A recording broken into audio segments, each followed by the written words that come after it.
Hi, everyone. I'm Frank Stanisci of Candid Frank Live, where you'll find us airing our views here on the Spanglish World Network on Zingo TV channel 250. Please remember to download the Zingo TV app at the respective app stores for iOS and Android devices. While you download, make sure you rate and leave a comment. Both apps are absolutely free. Zingo TV is available on Google Chromecast, Amazon Fire, Fire TV sticks, Roku sticks, and also on all smart TVs 2016 forward. Now on Candid Frank Live, joining me is Aaron William Freeland. Aaron, how you doing, sir? Doing very well. Frank, how are you today? I can't complain. Can't complain. It's after not having the internet, it's at least the stuff you plan to do can be done, and you forget about how addicted you are to technology until it's gone, and then when it's gone, you kind of react accordingly, I guess. How about you? Yeah, not doing too badly, all things considered. I mean, Friday was a bit of a wasted day, seeing as there was no service for pretty much all of Canada, starting at about 3 o'clock in the morning and going until about 11 o'clock at night. But Yep, I'm hoping to get an email from the Canadian Football League so I can go to that game in Nova Scotia, but we'll see. All right, well, let's talk about the Canadian Football League. And yeah, that game in Nova Scotia on Saturday is coming up at 2 o'clock our time. That'll be a lot of fun. But let's talk about what happened this past weekend. Calgary's been playing angry, and I think it's fair to say that they took it out on Edmonton. I think the Elk definitely found themselves on the wrong side of that score. I mean, it was relatively close after the first quarter, but at the half, when you're looking at 14-3, all of a sudden Calgary blows the doors off in the third quarter with 3 touchdowns, and they just kept rolling. I mean, this was one of those just straight up dominant, we're not taking any prisoners, how dare you think you deserve to be on the same field as us kind of wins. Yeah, Edmonton did not look good at all. Saskatchewan invited Ottawa for a game and blew them out 28-13. And there was some histrionics going on in that game. I think the big story isn't the score and who won, but instead how Mazzoli went down.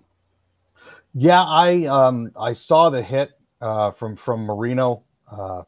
It didn't look good. I know that the CFL had mentioned that they were going to be taking a look at it and reviewing it.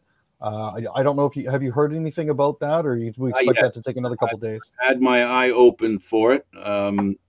What I can tell you is what we could have mentioned was with the Edmonton game, they traded away their goaltender, their quarterback Arbuckle. Arbuckle is now in Ottawa, so that's what happened with Mazzoli, and it required them to get another quarterback. And for those of you that remember, Arbuckle before the pandemic was traded to Ottawa, or Ottawa signed him anyway. And then Ottawa and Toronto made this trade where Arbuckle came to Toronto, and it was just crazy. So now he's back there again. We'll see if he gets to be a starter in Ottawa. They're going to need him. They need a starting quarterback, and word is that Mazzoli's out for up to 10 weeks. He might make it back at the end of the season, but that's to be determined. I mean, at this point here, I think Marino went a little bit too far with his celebrations on the sidelines after the hit. I mean, he was doing it all the way through the time when they were examining him on the field, and when they finally put him on the cart to get him off, and you just kept going. It's like, it's inappropriate, bud. Come on. I'm not going to sit here and even defend him the slightest, simply because to be that inconsiderate and be that, to me, that supports the question's going to be, there's a few things that have been discussed. Earlier the evening before, he stopped at the table where some Ottawa players were having dinner, and he literally basically, the interpretation of those players was there was kind of a threat out there. And then, of course, he's being investigated because apparently some racial slurs might have been shared. Goodness. And then, as you said, he did what he did. And then on the way out, he celebrated his feat. He considered it a victory, taking out the quarterback. Now, to tell the whole story, there was an incident also that an Ottawa player did something similar to a Saskatchewan defender, and some felt that this was a retaliatory act But the business about the conversation that he had with some players the night before at the keg to give them a little promotion indicates that, you know, there might be more to this, and that's why it isn't a real quick, you know, determination by the Canadian Football League. There is really, that is two things that are very concerning: the event that happened prior to the game the night before, and the language used on the field. That's something that gets players removed from the league. Period. End of sentence. Yeah, I mean, it's obviously a concern. You can't have players going around threatening other players and threatening retribution. I've always said that the best revenge is always on the scoreboard. Stuff like that doesn't belong in this league. It doesn't belong in any league. So I couldn't agree more, and it's hard for me to support my statement because I'm not on the field. And, you know, in defense of players, that much I'll say. I'm not there in the heat of the moment, and it can get pretty heated. Speaking of heated, the hot game of the weekend was the one anticipated between Winnipeg and British Columbia, both undefeated.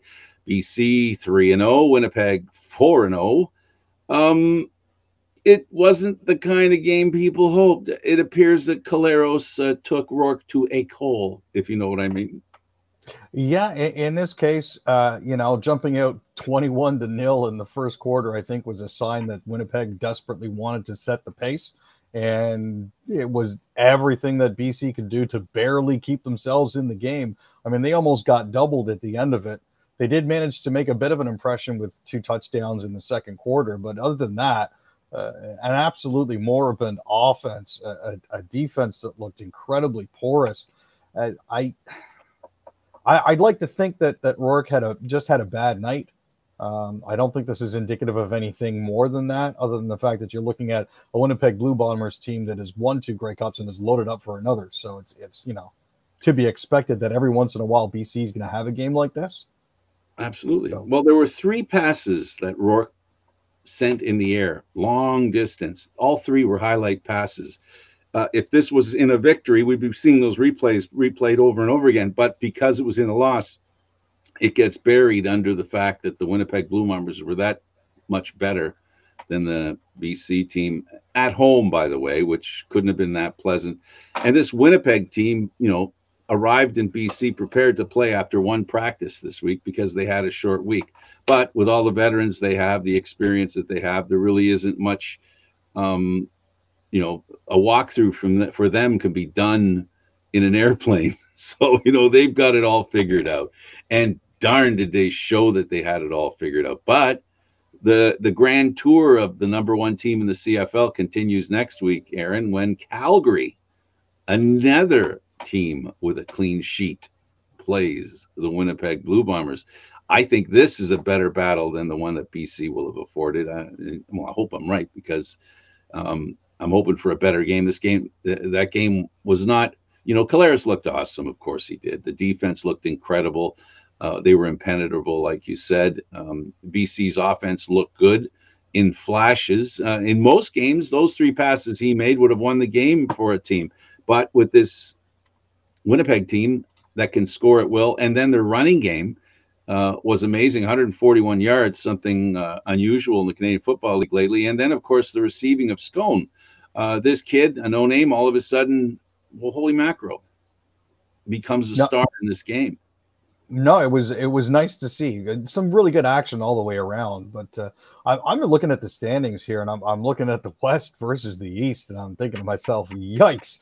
This is not a good situation for the East." I mean, you got Winnipeg at 5-0, Calgary at 4-0, BC at 3-1, Saskatchewan at 4-1, and Edmonton at 1-4. Edmonton looks like they'd be right at home in the East, where it's Toronto at 1-2, Montreal at 1-3. Ottawa at 0-4, and Hamilton at 0-4. So, it's well, there's some in the East, Aaron. That there are a few years there, the Argos and the Argos, I think, were 9-9 when they won the Grey Cup. Ottawa was 8-10, so they only won 8 games, and they beat Calgary to win the Grey Cup. So some might suggest the East has the West right where they want them. Well, I mean, as long as you make the playoffs, that's really the key, right? Absolutely. I'm looking at the point differential here for the Argonauts, and they're minus 41. They've only scored 45 points so far this season and had 86 scored against them. This is, wolf. It's not good. Let's go over to the MLS and Toronto FC. They turned things around as far as their lineup looking. Unfortunately, a result that they're not happy with. They were leading 2-1. They ended up tying at the end there. Good stuff for TFC to have a tie.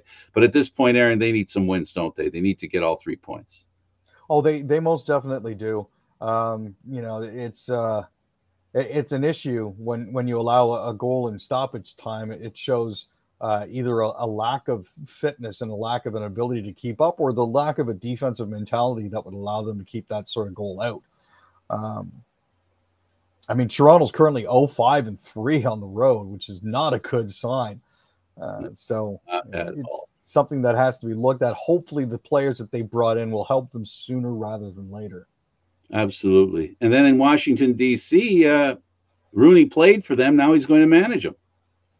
So, EPL legend Wayne Rooney is now sticking with DC United and MLS.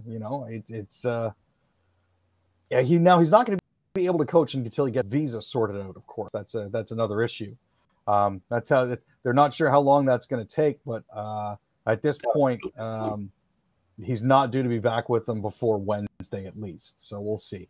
They have that old, what is there a job that you can do that no American can do? Well, it's not that no American can do it. It's just that he's the best guy for the job. And I think they can make that case. And good luck to him, and good luck to the DC team. And of course, good luck to TFC. Not looking good. Hopefully they'll turn things around. They've got a couple of additions coming in. Sticking with soccer, but in Canada, after a scrappy win over Panama, the Canadian women, they're looking good. Yeah. After it was a really uneven game on Friday. They only won 1-0. Now Panama's ranked 57th. Canada's ranked 6th. So seeing a result like that, especially with 74 stoppages in play, that's one stop almost every minute. That is a rough and hard game to get through. Apparently there was a lot of flopping going on. But currently Canada's sitting there with a victory over Trinidad and Tobago 6-0, and this win against Panama. Canada's looking at a berth in the 2023 World Cup in Australia and New Zealand with one group game remaining. And that's the game that they're going into Monday against Costa Rica. So we'll have to keep an eye on that and see how that ends up. Absolutely. Absolutely. Can you hear that rain? Oh, is that out by you? That's rain on the roof. Yeah, well, I got a steel roof. Oh, wow. Okay. I'm right beside my addition over here. So I got the window open so you can hear it. If you're into that kind of stuff, I am. It's very relaxing. Not so relaxing is the Canada under-23 basketball team. They beat France. They needed to, and we're looking good there. Under-23s are playing well.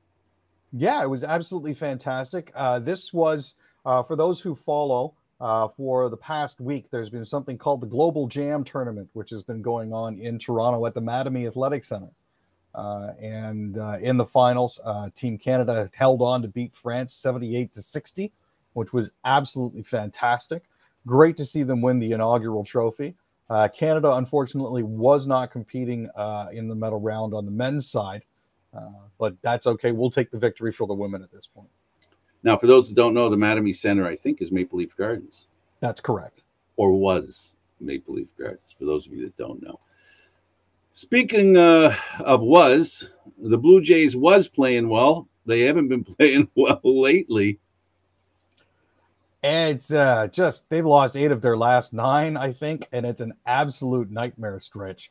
They were up 4-1 in the 5th inning, but everything started to go downhill when there was a cutoff throw that would have gone for an inning-ending double play. But unfortunately, Vladdy's glove was broken, so it actually went right through his pocket. That's when the wheels sort of fell off for them. So, the Leafs were 1-6. Sorry, the Jays were 1-6 through Oakland and Seattle, and have currently fallen out of a playoff spot. So it's Aaron, that's not the first time his glove did that.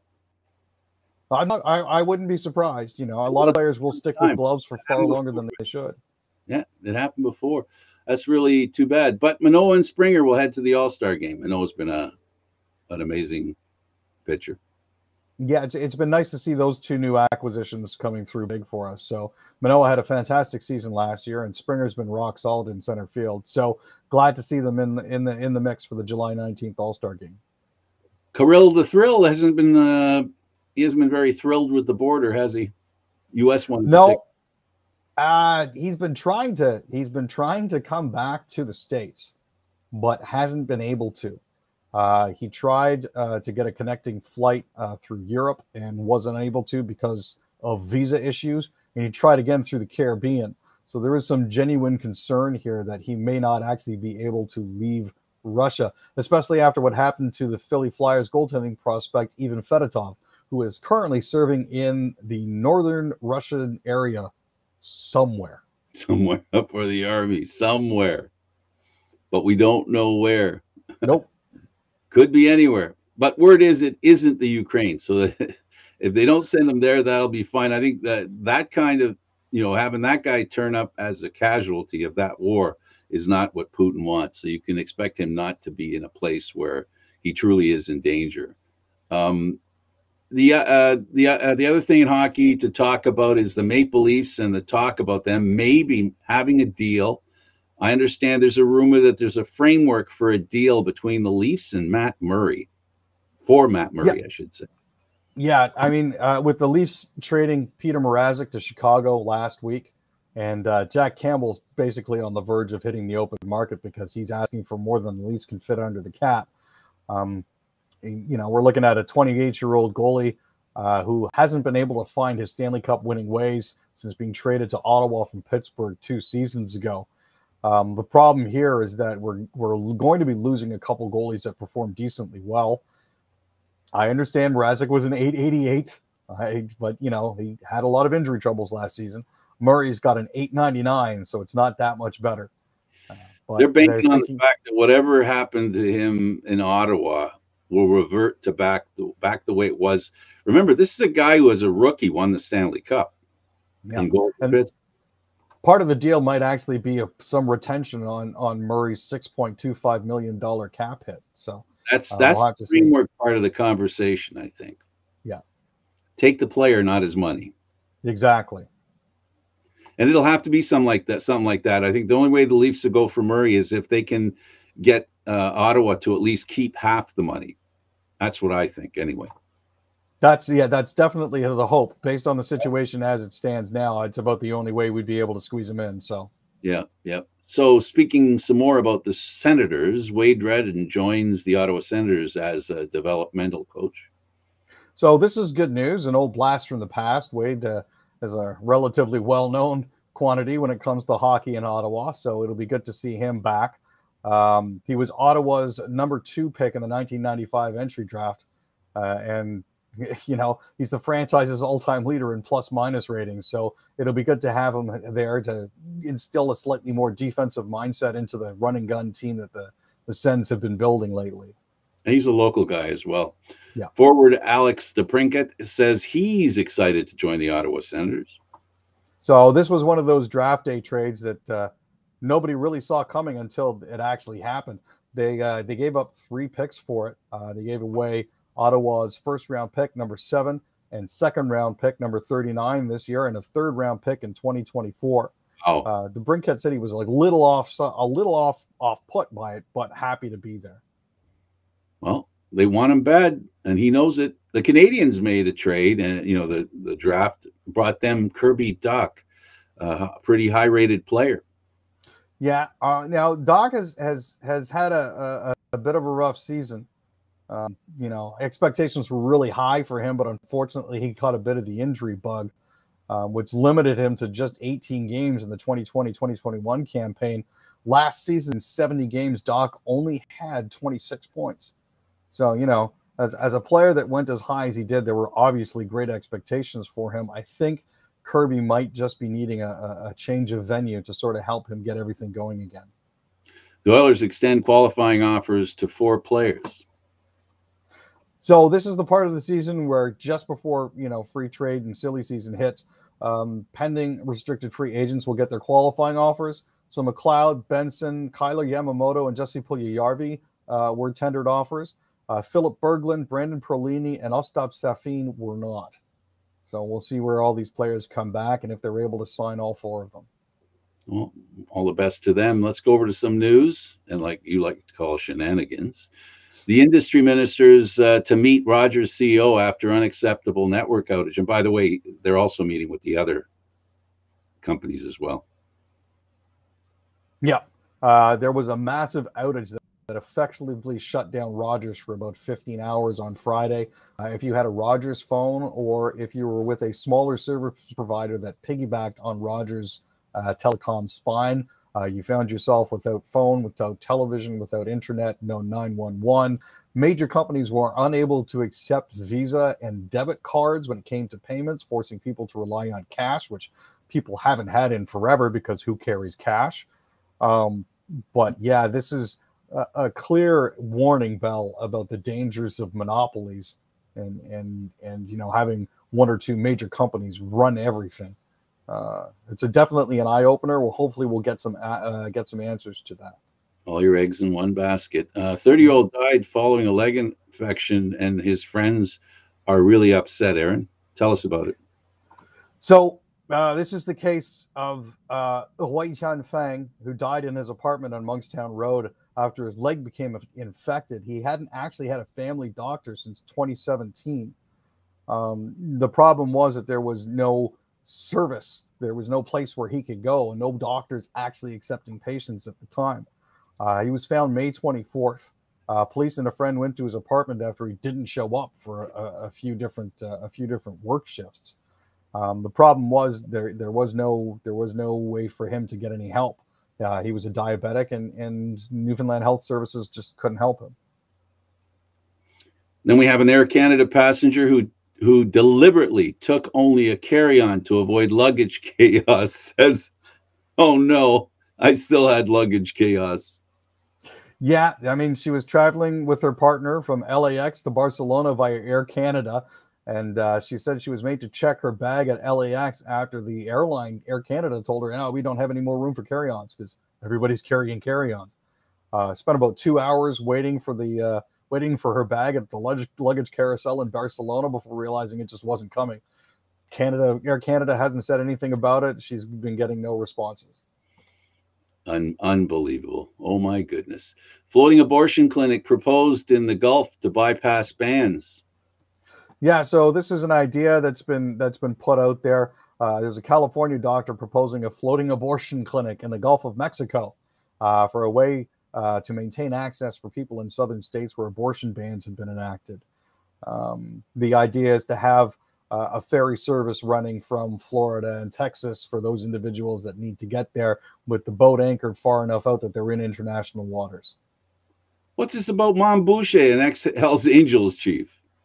Well, it's been ongoing for a while now. Mom had mostly been out of the news in the past few years. He'd been laying low. He'd basically been in prison in Saint-Anne-des-Plaines for the past 22 years, where he's been serving a life sentence. He'd really fallen out of the news focus. But he died Sunday afternoon because of throat cancer. Wow. So, well, we can leave it there, Aaron. Thanks for the news, buddy.